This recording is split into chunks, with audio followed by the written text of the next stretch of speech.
ஆதிசங்கர பகவத் father Ranganatha பெருமாளுக்காக அஷ்டகம் 8 ஸ்லோகங்கள் பாடியிருக்கார். அதுல சாதிக்கிறார், இதம் ஹிரங்கம் தியஜதாமிஹங்கம் புனர்ன சாங்கம் எதி சாங்கமேதி.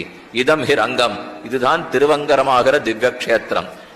இதம் ஹிரங்கம் தியஜதாமிதாங்கம், யார் ஒருத்தன் இந்த இடத்துல அங்கங்களை சரீரத்தை விட்டுடுறானோ, இதம் ஹிரங்கம் தியஜதாமிஹங்கம் புனர்ன சாங்கம், அவன் நிச்சயம் மறுபடியும் பிறக்கப் போவதில்லை.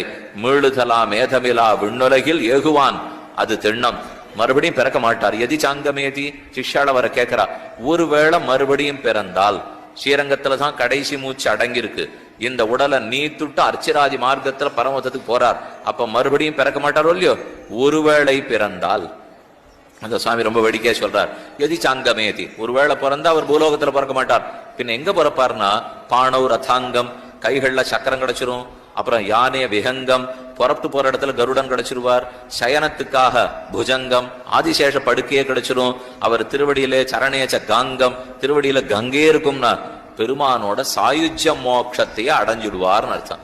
சாமியாபத்தி சாயுஜ்ய மோட்சமாய் அடுத்த பிறவி வைகுந்தத்தில் ஏற்படுமே தவிர அப்ராகிருத திவ்யலோகத்தில் ஏற்படும் பிராகிருத பூமியில் ஒரு நாளும் ஏற்படாது.